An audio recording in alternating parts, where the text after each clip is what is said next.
Welcome to the May 14th, 2025 meeting of the Senior Commission. I will now call the roll. Commissioner Janish, Present.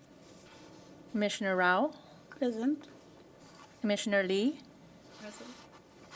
Commissioner Wagner, Present. Commissioner Starr, Present.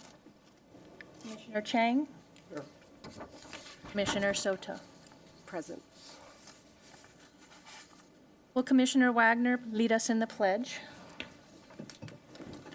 I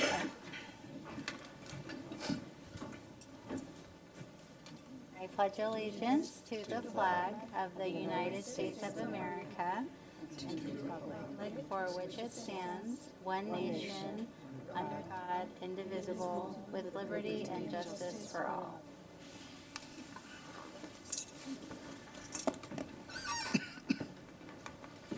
I will now read the procedures for public comment. Citizens addressing the commission during public comment are asked to approach the podium and are limited to 3 minutes, unless extended by the chair, and must be regarding items that are not listed on the agenda and are within the city's jurisdiction. The Brown Act does not permit any action or discussion on items not listed on the agenda.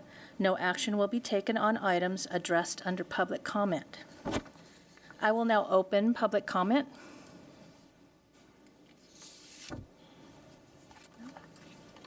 I will now close public comment. Next on the agenda is the approval of minutes from our meeting on February 12th, 2025. Is there a motion to approve? Move to approve. Second. Thank you. All in favor? Aye. Any opposed?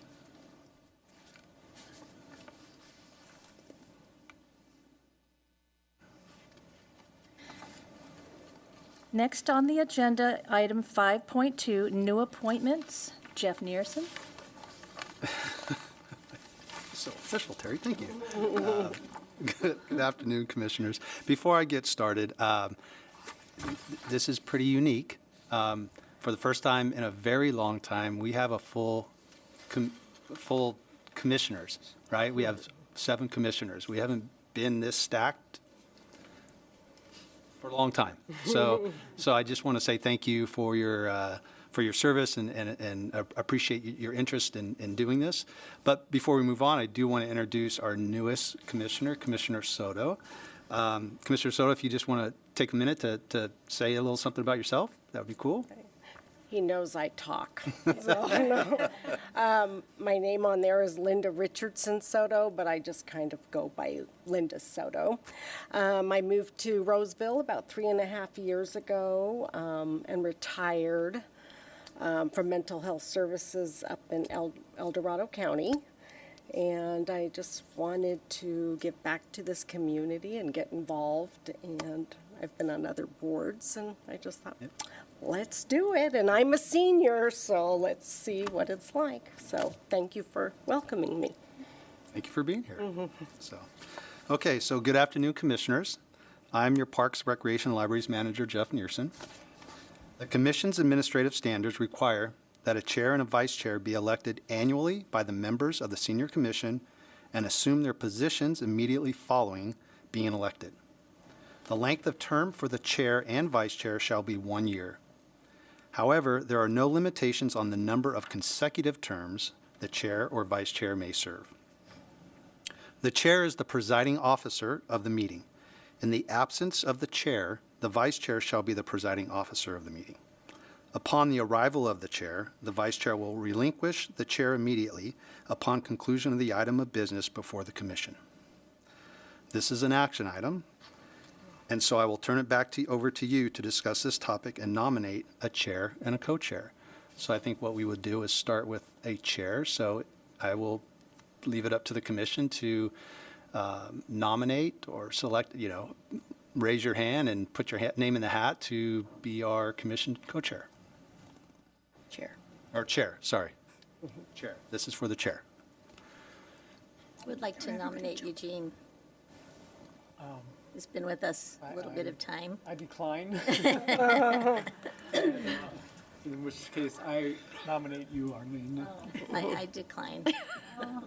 I would be very interested to see some of the new commissioners step forward for that.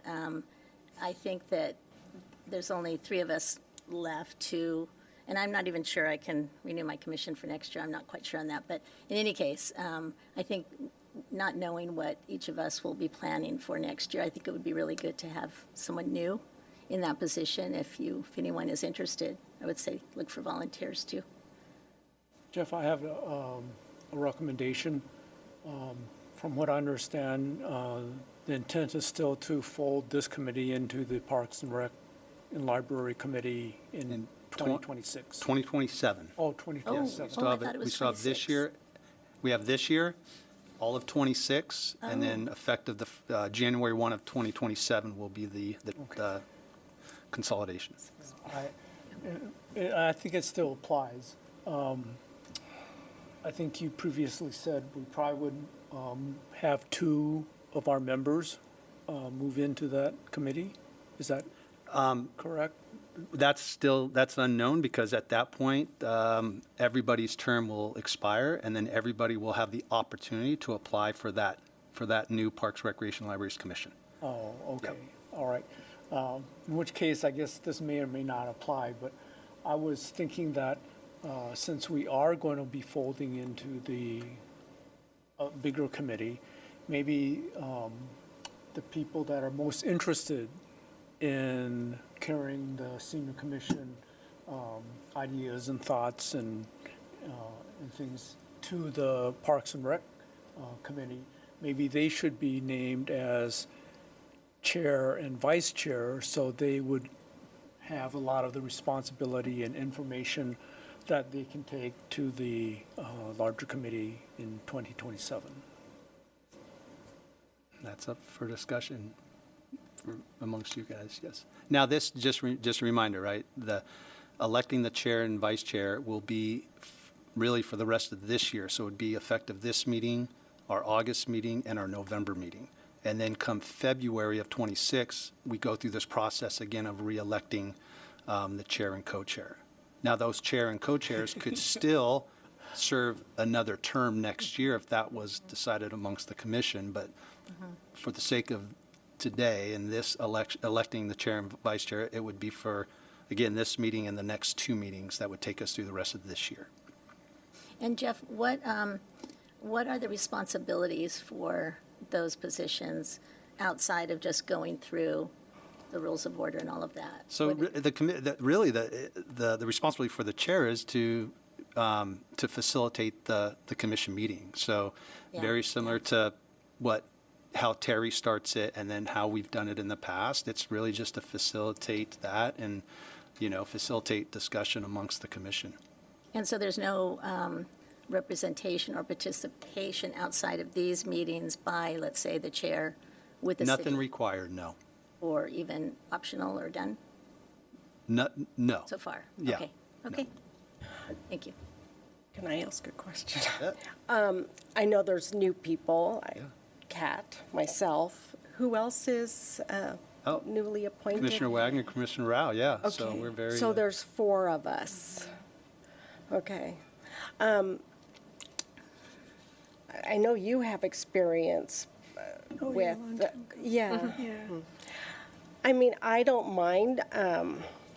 I'm new, I have no idea, but, if no one else wants to volunteer, I'll do it. You're going to have to show me a lot, but I will do it, so I will throw in my hat, so to speak, if anyone, If this makes a difference, right? I know there's always this trepidation of going, how do I facilitate the meeting? How do I read the agenda? The one thing we do is before we provide you a script, so it allows you just to walk through it and kind of, you don't have to guess of how do we address the next item or the I'll do it. order. So we kind of help develop that for you. I'll do it if no one else is willing. So, give me a script, I can do a script. All right. So there's a nomination on the Nomination, yes. floor. There can be further discussion or there can be a motion. Ready for a motion? I move to nominate Linda as chair of this senior commission. Okay. I second it.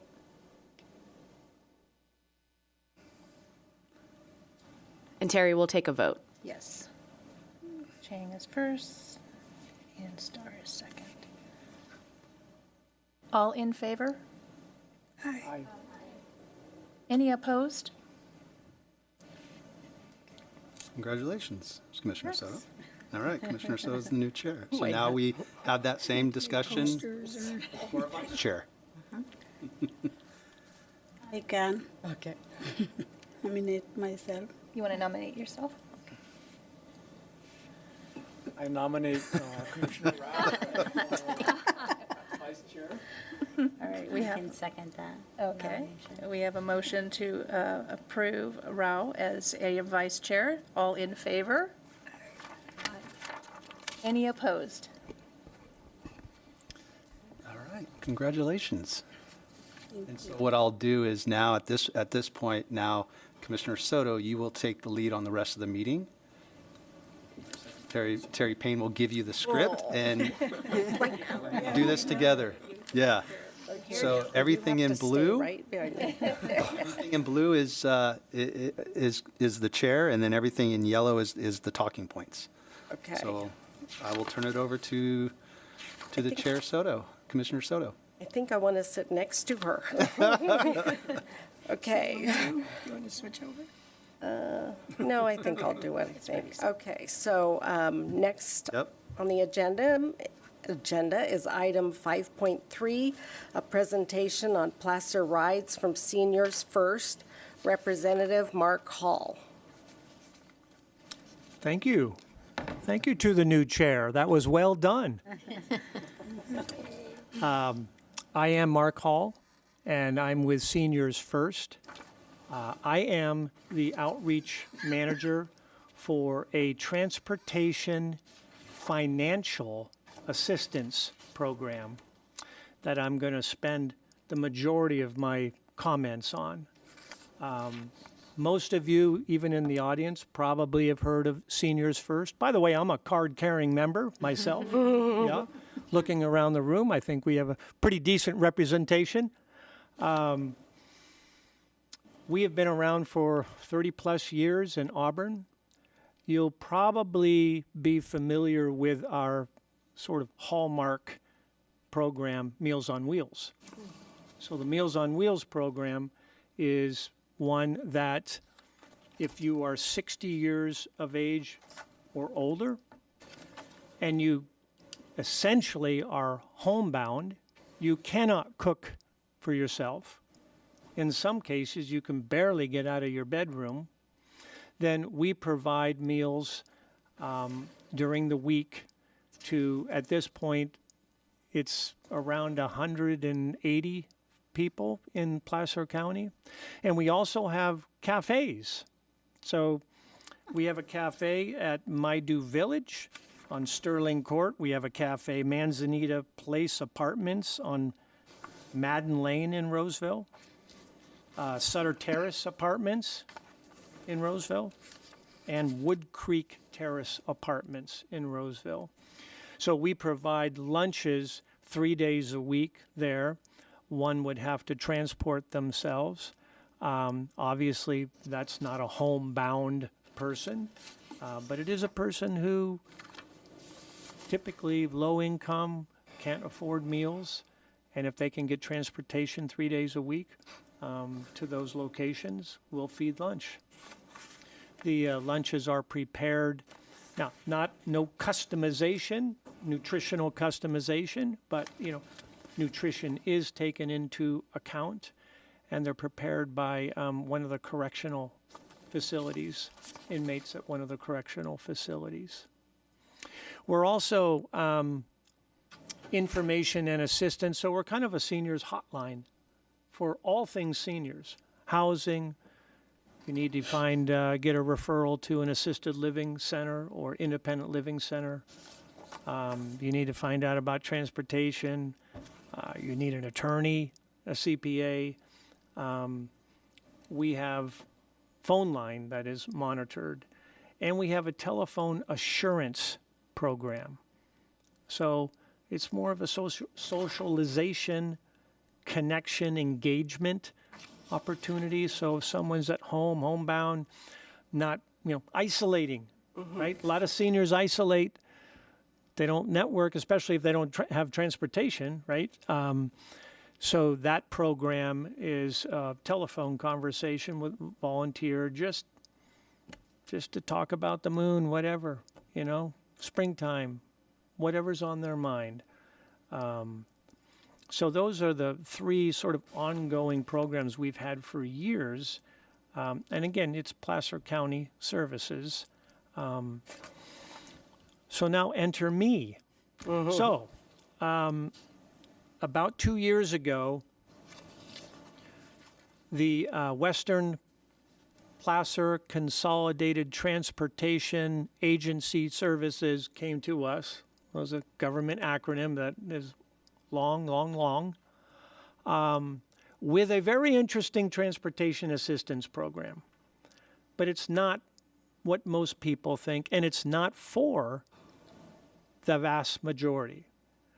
There is the architects of the program had in their mind people who are over 60 years of age living in Placer County, who predominantly that group who don't drive anymore for whatever reason, or someone of any age who has a disability that prevents them, that's a barrier for using forms of public transportation that exist. For example, it might be a walker. Well, I don't know, public transportation's great in Placer County, and I know there's Arrow, which is like a dial-a-ride program here. But public transportation, if you drop someone off on Douglas and what have you, and they have to get 3 blocks over to get to their doctor's appointment with a walker, no, that's not going to work. And oftentimes, Arrow or dial-a-ride services don't always work. So 60 and over, separate category.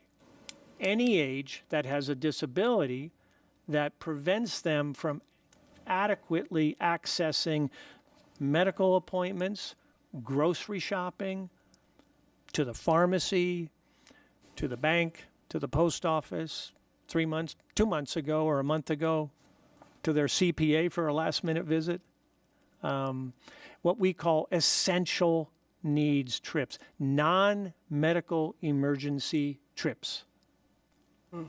The third category is someone who's living on the poverty level. They can't afford a car, any age, over 18. They can't afford a car. They can't afford dial-a-ride. So how big is that population in this county? What do we have, 440,000 people? 21% are over the age of 60. 21%. 7% are on the poverty line. So you have nearly 30% of 440,000 people that were on the minds of the architects of this program when they dreamed it up. Is what is happening to that population? 10,000 people a day nationally turning age 65. 5,000 of them move to Lincoln every day. Just kidding. Seems that way. Placer County, if it's not the fastest growing county in all of California in the senior population, it certainly is the fastest growing county in Northern California for seniors. So if 21% are over the age of 60 today, 5 years from now, that's going to increase. Yeah. The baby boomer population is just getting started. So, large need. When I emphasized financial assistance, okay, this is a program that does not provide volunteer drivers. The county that approached us to administer the program on their behalf didn't want the liability. Seniors First doesn't want the liability of a driver. So You know, that's a little bit of a setback from my perspective, but I'm gonna mention something at the end to address that we don't provide drivers.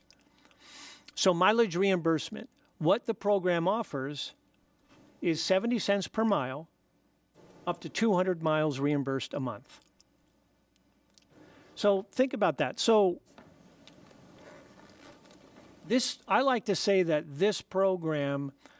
this program, a senior or a person with a disability or low income gets to go where they want to go, when they want to go, and with whom they feel safe driving them. So where they want to go. Well, a lot of public transportation has a boundary. Arrow has a boundary. All of Placer County's public transportation has boundaries. The only boundary with this program is 200 miles a month reimbursed. So let's say mom has macular degeneration and it's been advised that she go see a specialist at UCSF in San Francisco. Her spouse who does drive, or family member or neighbor or friend takes them down to UCSF. Well, 200 of those miles get reimbursed. So it's boundaryless, only bound by miles per month that are reimbursed. You get to go when you want to go. So again, a lot of public transportation is on a schedule. Or if you're at an assisted living center and they provide transportation, typically they don't transport on weekends. So how do you get to church? Typically the medical appointments are, well, we'll go 2 days a week and this is when, well, I can't schedule that appointment. So a lot of limitations on forms of transportation that are available. Here, the only limitation on when you want to go is between the rider and their volunteer driver. It's up to them. So that's the key. To use this program, you have to have someone who's willing to drive you. So let me give you perspective of how this works. Husband, wife. Husband drives. Wife no longer drives. Well, husband is taking wife to all the medical appointments, to grocery shopping, to get her hair done. By the way, that is an essential trip, covered. Not so much for moi, but, you know, for many, yes. To the pharmacy, to the gym to work out. That couple, that scenario is set up for this program. It's a play in and get paid program.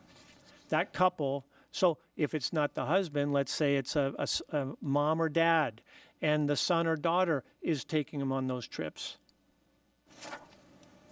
Those are all reimbursable miles to the rider, not to the driver, to the rider. And then the rider can pay the driver if that's the arrangement. If the driver is the son or daughter and says, or the husband, I don't need the money, well, then the rider, the user of our program, keeps the money. Now, we are funded through 2027. I just can't imagine that the funding, now I don't know if Seniors First will stay on as the administrator of the program, but I can't imagine a scenario where the funding would get pulled, given what's happening to that population and these people just simply who need help getting to essential needs. One of the things that we offer in the budget is a last resort ride. So when someone is a user in the program, and by the way, I handed you all an application, so you have with you an application, overview of the program. There are a couple of pages that the writer fills out, the application, and then how do they want to get paid. And then there's what the driver fills out. The only thing the driver is filling out is a liability waiver. And then you log in your trips on the sheet, you submit it to us, and within 2 to 3 weeks, we'll send a check out or direct deposit, depending on what the writer indicated they wanted to receive the money. So last resort rides, what is that? This is huge. You know how hard it is to get a medical appointment? Okay, let me look at my calendar. Friday, September, October. We have time in November. What if a driver had to cancel? So for those that are on the program using it, they're sending in their reimbursement forms twice a month. We will bail out if the driver can't help them get to their appointment. We will hire TLC or Golden Mountain Transit, one of the professional commercial transportation companies, to make sure that that person gets their appointment and back home. That's great. That's a lot of money, each of those trips. You bet it is. But it's so important because someone misses that appointment. Here we're playing that, okay, when can we put you back on the schedule game, which no one likes to play. So, I mean, I covered who qualifies. I covered sort of essential trips, what is reimbursable. I did mention that someone doesn't necessarily have to be a non-driver. So there's a mobile home park manager in Auburn. She's over 60. She drives, but she has macular degeneration. She has to have injections by her ophthalmologist twice a month in Sacramento. She can't drive from Auburn to Sacramento. I asked her, well, who drives you? Oh, one of my neighbors. Okay, well, why don't you enroll with us? And on those trips, we will reimburse you, the writer, the user, our customer, 70 cents per mile on those trips. And whether you're paying your neighbor now for gas, let us chip in and pay for those trips. So you don't have to be someone who doesn't own a car and doesn't drive. There are instances where that's the case. There could be the case where someone up in Forest Hill, well, say someone in Auburn, likes to drive in Auburn, but they don't feel comfortable coming down to Roseville for a medical appointment. Well, in that case, we would approve that. Those trips down, because there wouldn't be any public transportation necessarily that they could easily get to a doctor's appointment, then those trips could be reimbursed. I bet some of you are just thinking of people right now.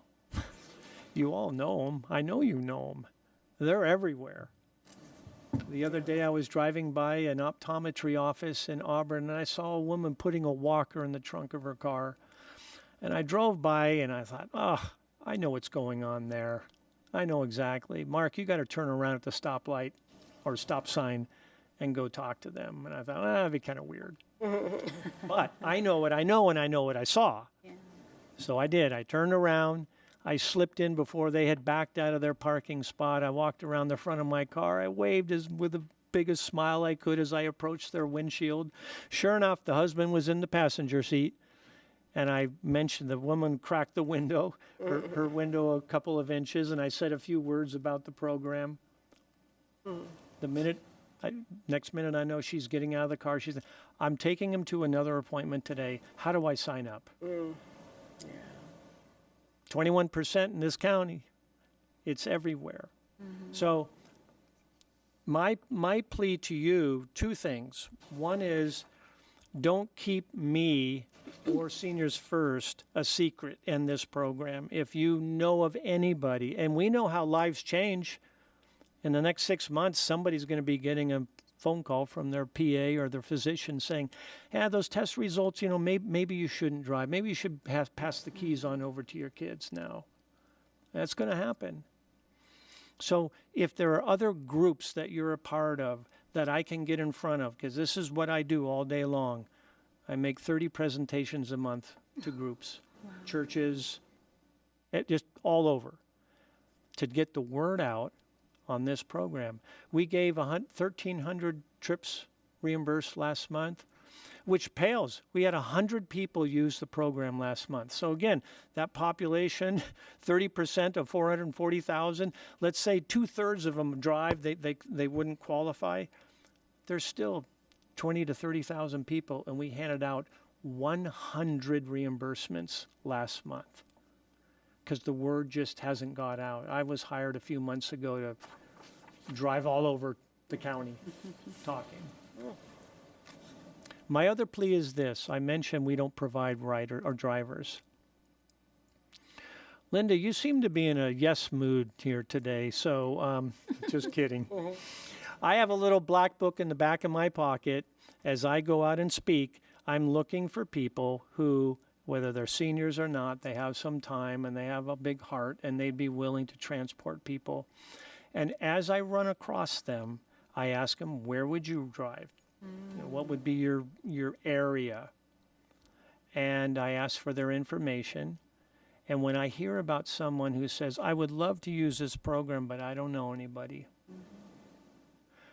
If I have a driver in that area, and in my phone, you know, it says Rockland drivers, then I can link people. I can introduce. I cannot recommend and I cannot endorse. That steps over the liability line. But that is my ongoing effort, as I saw too many withdrawn and slumping shoulders of people I was speaking to that were excited about it, but then when I said we don't provide drivers, they become crestfallen. Yeah. So if you know of anyone, I'm going to leave my personal cell phone with Jeff and a couple of business cards before I leave. But it's a very interesting program. You know, it's a play and get paid program for many. So I'll entertain any questions. Yes. I think you might have covered it, but I missed it. How is this funded? So we get the majority of our funding comes from that acronym, the Western Placer Consolidated Transportation Services Agency. They are a nonprofit, but they're very much a transportation nonprofit. We also get funding for our last resort rides from Sutter and grants. Kaiser kicks in some money. Area 4 Transportation gives us some money. But the majority of it comes from that agency that we're sort of collaborating and coordinating with them. And is that agency or the Meals on Wheels, either one, affected by any federal cuts that could happen? Not yet. But potentially. Who knows? We're still operating as normal, but who knows? Yeah. Okay. Thank you. Yes. It is kind of heart-wrenching to hear all those stories. So I feel like jump up and help.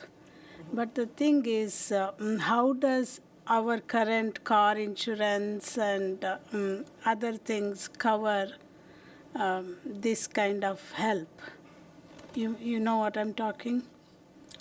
No. So I'm volunteering to drive people. You okay? are. Assume. I'm just giving an.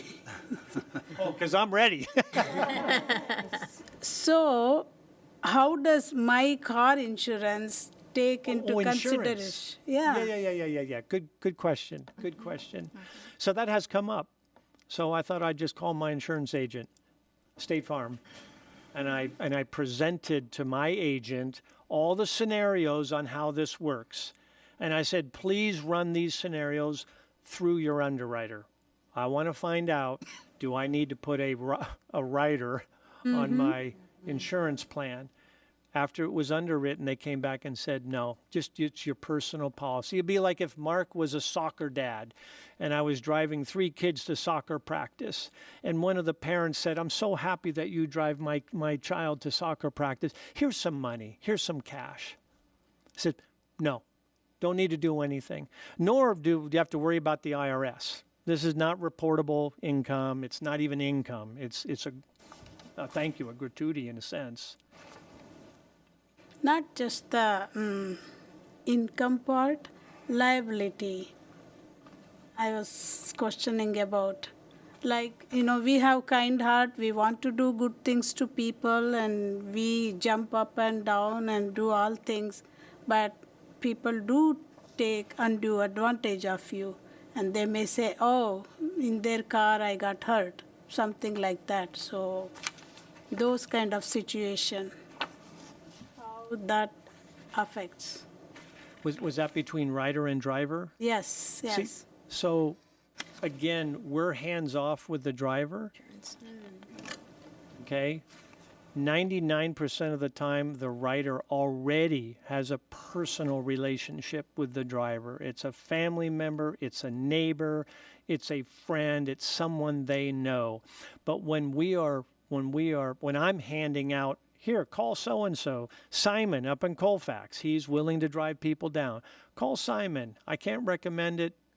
He's just a good guy, and I met him at a church, at a function that I spoke at. It's up to them what happens to the money. It's up to them to schedule and be responsible and accountable to each other. But we're not going to step in because we can't step in. We're not coordinating any rides. We're reimbursing miles. It probably wouldn't be any different than if you were transporting a friend to coffee and you got in an accident, and they were injured. Your liability insurance would have to be sufficient to cover their medical needs. That's where I was coming to. Yeah. Thank you. So Would be there on everyone's auto insurance policy, there's a line called medical payments. It's normally default is $5,000. If a driver is going to drive a whole bunch of people, then sometimes I say, well, my agent said you might want to up that to 10 grand, 10,000. It would be a minuscule increase in your annual premium to have a little bit more medical payment coverage, but totally optional. Thank you. And riders can have multiple drivers. And drivers can have multiple riders. So when I'm in Forest Hill and I'm talking to some folks up there, I said, hey, if you're a driver, why don't you get 3 or 4 people together, take them to Costco, bring them back. Now you're getting 3 times 70 cents per mile. So there is a little side hustle opportunity here. Mostly in the outer rural areas, and those again are the people that really need it because they don't have access to the transportation that we do. Anything else? Are there any more questions? I had a question. Sorry, you probably can't hear me very well, but what type of places are you looking for to get the word out? I mean, who are you speaking to, and what are you looking for? Churches, Okay. okay, because that's where I think I can also find drivers. Oh, okay. Was my strategy. Chambers of Commerce I've spoken to. Every city council meeting I've spoken to. All the MAC meetings, the supervisorial MAC meetings I've spoken to. Mobile home parks, huge need there. Really? Okay. Right? All the assisted, independent memory care communities. Service clubs, Lions Club, if there's someone here in the Quilters Club, get me in to talk to the Really? quilters. Well, only because, for example, where I live, they have a million groups, every kind of group you can imagine. And one of them is Helping Hands, and I know they take on, different, like community service projects. And I know that where I live also, they're always looking for speakers to come in on different subjects. So, I mean, is that something that you're interested in, or do you have specific target audiences that you're looking for? Well, I've in the 6 months I've been doing this role, I've pretty much taken all the low-hanging fruit. So at this point, I'm sort of trying to lean on people to say, hey, what groups are you a part of? Okay. That you feel this message would be good to get to. Maybe it's a Latino leadership. Maybe it's more of an ethnic, population that I haven't spoken to yet, where there are groups that get together. But anything, I'm going to a potluck at Alta up in eastern, up 80, community potluck. So, I mean, I'm trying to get out in front of everybody that we can, but there's not really an advertising budget or anything like that. People can call Seniors First or go to seniorsfirst.org and look up information, but I'm kind of a one-man travel all, speak all at this point. Do we have your information on here? No, you don't have mine specifically, but I'm going to leave my personal, those that have a pen handy. Actually, this is on TV, right? I think so. I'll leave that for Jeff. Yeah. Okay. So is one of the limitations, the writer has to be living in Placer County, Yes. but the driver could be living anywhere? Anywhere. But the reimbursement piece only comes when the writer's in the car of the driver. Right. Any more comments? Okay.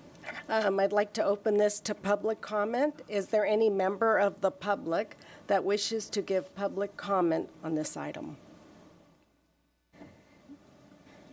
Okay, I will now close public comment. Next is agenda item 5.4. And now I think I'm catching laryngitis too. No, I need water.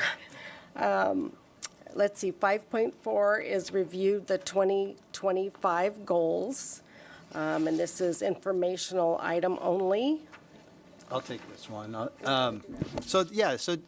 As we talk about, this is going to always kind of be on the agenda, just to kind of talk through a little bit of the goals that were identified for this year. And really, it's for the commission just to have a conversation about what we're doing and maybe some good stories or some outcomes. So just to remind the commission of the 3 goals for this year. One was to promote the senior commission to raise awareness within the senior community about its presence and purpose. Act as a central hub of resources and information for older adults. And I think we've kind of shown that a little bit through Mark's presentation today. And then improve communication with the senior community to highlight that Roseville is an age-friendly city and explain what that means for them. So those are the goals.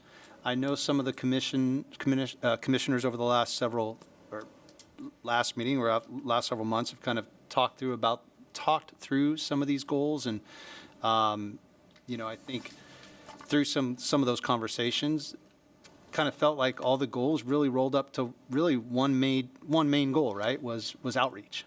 And so, although those are listed as 3 goals, at the end of the day, it's about outreach and trying to get the community just to know that we're here, a little bit about what we do, what our purpose is, and give them opportunities to attend the meeting, watch it on TV, and be able to ask questions. So, but I'll turn it back over to the commission for any discussion or comments or stories or outcomes of meeting these goals or working towards these goals.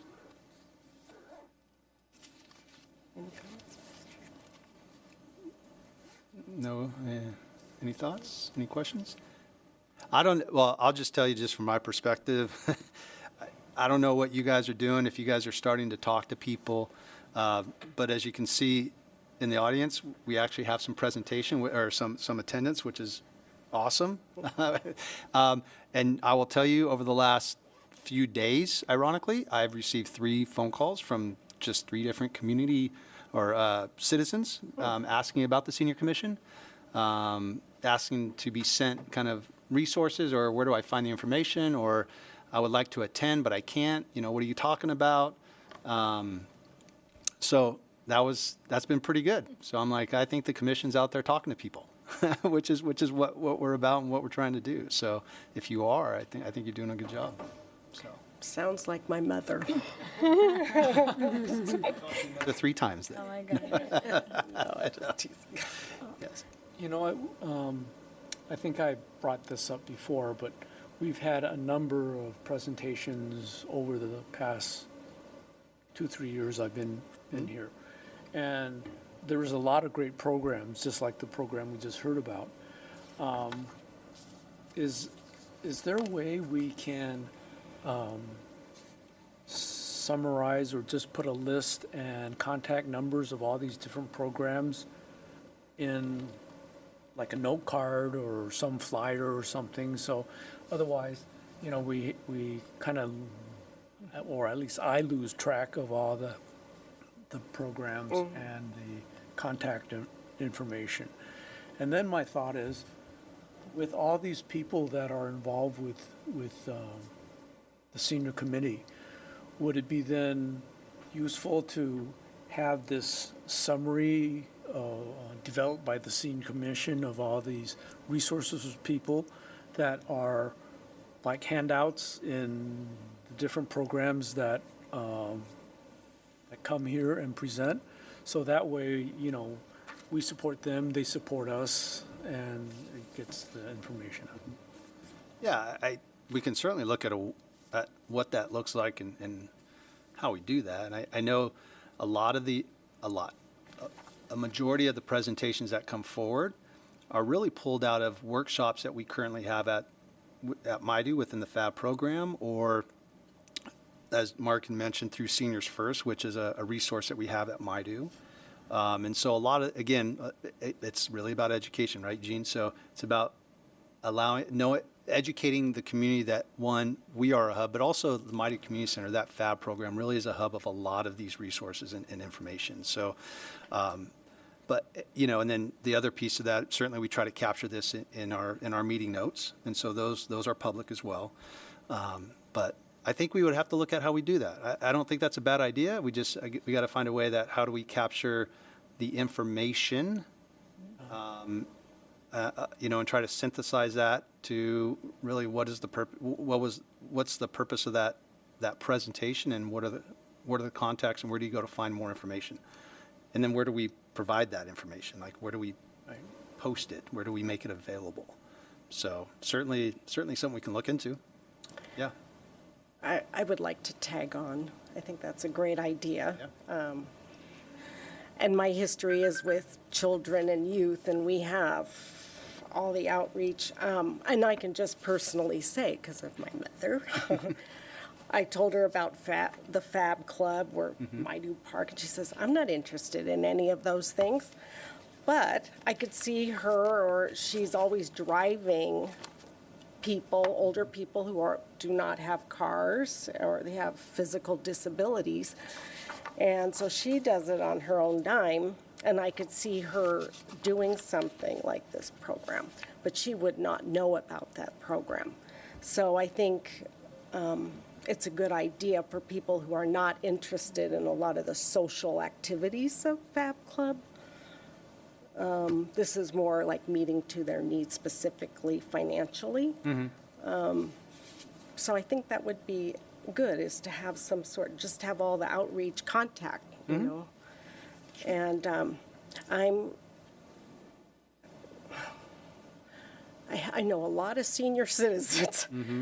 So, I can get things out. Yeah. That is not an issue for me. Yeah. I'm a type A personality, in case you didn't notice.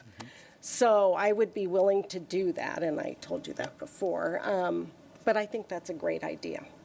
I think it's good to just have contact information, a brief blurb of what that program is, and then they can contact.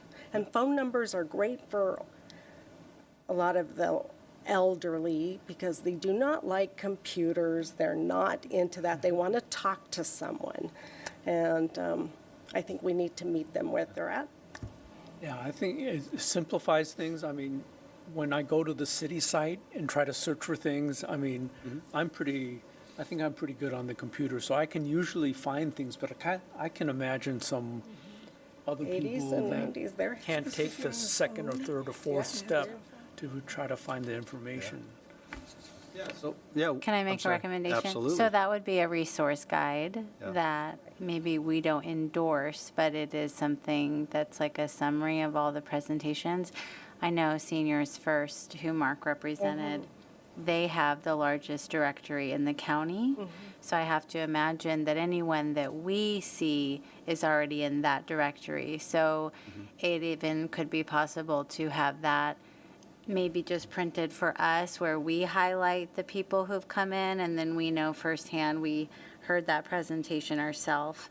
And then, of course, we can always pass along that information if we're not wanting to sort of duplicate a resource guide that might already exist.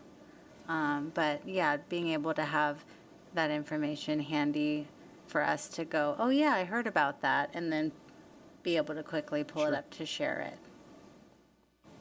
Yeah, but that kind of, that's a great idea and certainly helpful, but I think the main challenge that we identified in our goal is we're not getting it out to the larger, wider audience.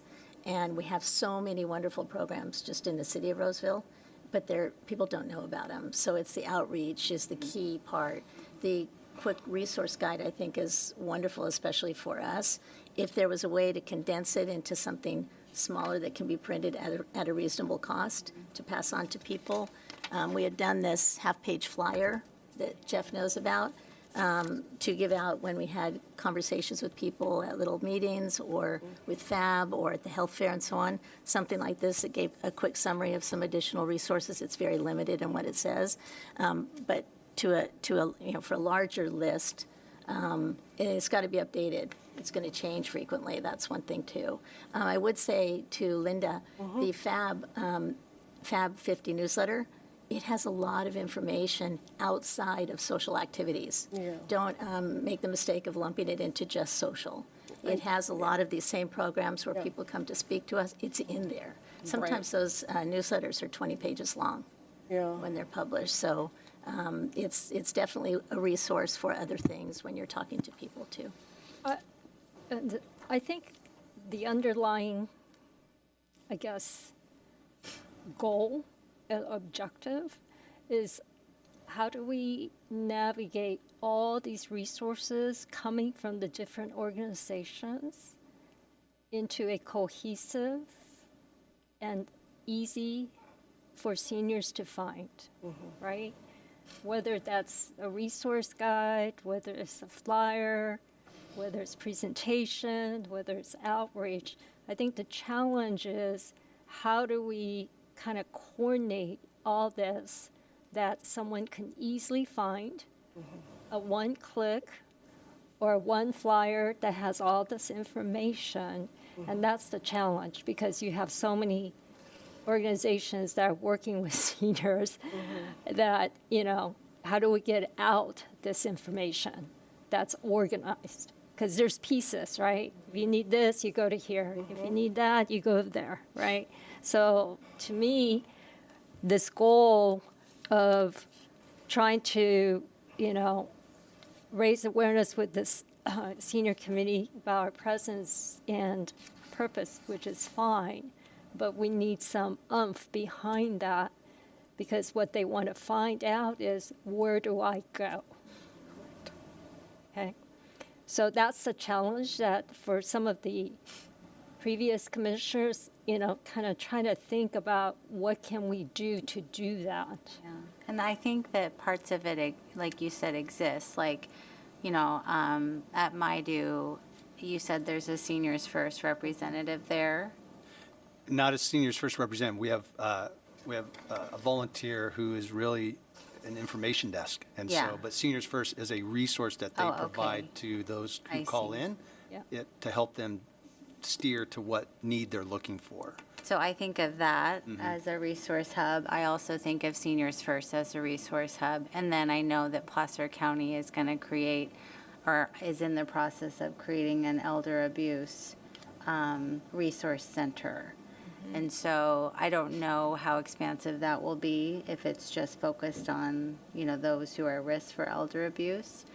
So I don't know that we have to create it as much as send people there, and I think you're right. That takes us getting out and talking to people. And I love this, whoever came up with this. This is great to have to talk to people. I have a question on this. There is a phone number here. Is that your number or whose number is that? So that goes right to our Parks, Recreation, and Libraries admin office. It goes right to the front desk. And then so what would happen is if somebody were to call that number and they're asking for senior commission-related information or they're looking for senior resources, depending on what that is, that would get forwarded probably to me or straight to MyDo. Just depends what the call is. So, yeah, it comes into our admin office. And I mentioned this to Jeff as well. If you call that number, it doesn't mention senior commission. It answers Parks and Rec. Right. So I do recommend that either there's a separate number or they add in a little thing to their outgoing message that says, and senior commission. Because otherwise you wouldn't know that you're getting to the right number. Or it can be like press 3 if you want, you know. Yeah, press as long as 2 there's something for- mentioned that says it, so people know they're getting the right number. Thank you. And is there a website also? It's the same website, Parks and Rec website? Same, okay. Yep. So people, if some senior wants info and then I say, go to Parks and Rec, it's kind of, you know. If you're Well, the email on elderly, there takes you straight to the Senior Commission web page, not the Parks and Rec page.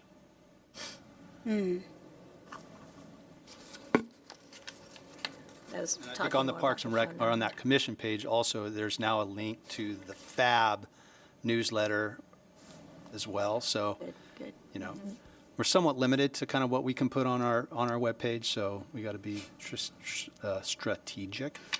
But, yeah. I don't know how time-wise we have, is there a, okay. Is there, I personally would like to delve into this more, because I know that even elderly people going into Roseville, California, that's very tedious. And I think they just need simplified, easy access. That we, you know, we're in a new age, and I know many senior citizens who get very frustrated because these are barriers to them. And we need to take away those barriers. And I feel very strongly about this. So I would like to discuss this further, and maybe we can come back. Can we come back with ideas for the next meeting? Absolutely. You know, also, I know I've had some email communications with commissioners too. So you have my email. You're more than welcome to call me, email me. We can set up a meeting, no more than 2 at a time, right? To not violate the Brown Act. Right. And we can have further conversations. We don't need to wait another 3 months. We can kind of slowly chip away at something like this if you guys have ideas. I know Commissioner Starr and Commissioner Lee, we've met and we've talked, and that's kind of how the flyer started a little bit. And so we can continue to build on that. And if you have ideas, I would suggest not to marinate on them too long, because we tend to forget, or it's not a priority anymore. But as it's fresh on your mind or ideas, please shoot those to me. And then if there's things that we can do or update or prepare, and that way we can bring information back to the commission and, to say, hey, through conversations and through some, back and forth, here's where we're at, here's what we've created. So I would encourage that. So I also would like to suggest that, assuming Linda's at that meeting with Jeff, one of 2 people, that you look at the goals and some of the ideas for the action plan that Cheyenne and I put together. They have that's what kind of where this came out of. We also had an elevator pitch for meetings we might want to have with the senior community. So there are some very quick, also FAB, also the health fair. There's some very quick wins that could be done there, even throughout the rest of this year. I think we could achieve some of those things. So maybe have a look at that action plan and take them or not, just. Definitely. So, Will you I pull see your, on this, Eugene, will you pull your mic closer? sorry, yeah. So I see on this FAB newsletter that they have, there's different pages for different groups or activities. Would it be possible to have a single page for the senior commission You know, we have, and I don't know why it was left off of this one, but all the previous newsletters, we have a page or a half page that's dedicated to the senior commission that has information, contact information. So we have that. Yeah, I saw that. It just was somehow left off of I this. saw that before where Or is they it on there? highlighted a person. I'm just wondering if they could, you know, like half of the page actually have the information in regards to contact information of the different programs that, you know, for senior commission, it would be titled like senior commission, and then we would have a list of the different programs that were presented to us or that are available to seniors, like the Aero transportation and this plaster transportation program, and some of the other programs that have been presented to us. And then the other thing is, can people on the senior commission actually receive emails from the different citizens within Roseville and actually respond to their queries, or does you guys have to respond to the queries then? Yeah. Okay. Jeff, is this a complete newsletter, or is it abbreviated, because it's very short? So it's complete. Complete for May and June? Yeah. Okay. Yeah, with a page with the resources, it can accommodate the people that don't use computer, right? They have a copy. For people that use the computer, they have all the links. So it could be a one-pager. So is that the same as the resource guide that you're talking about? No, just what Eugene says to Because he, collate all the programs that have been presented here, right? but I in the think if you past. don't give them very specific outcomes of those programs, that say this program, this No, can do with- what for with- you, a resource guide can do that, Well, versus just describing the presentation.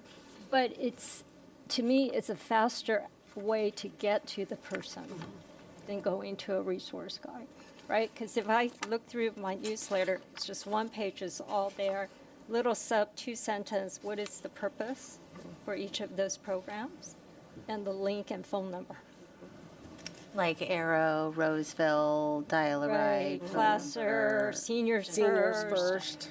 Yeah, all That's the these same as a different- resource guide, is it not? It is, it's just a condensed version. Yeah, it's just okay. because people they're more prone to look at this than go to a So, resource guide. well, I would say though, maybe make the resource guide a page in the newsletter. Yeah, or something Instead of having to, two different. right, Okay, but yeah. something to include in the FAB newsletter.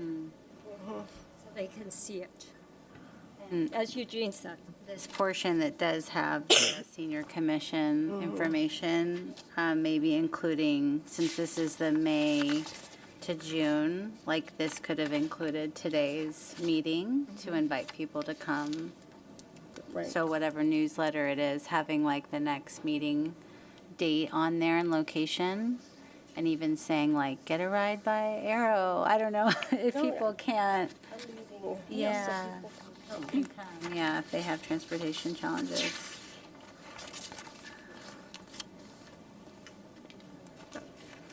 Any more comments? Okay. Says, I'd like to open this to public comment. Is there any member of the public that wishes to give public comment on this item? I will now close public comment. Okay, next item is 5.5.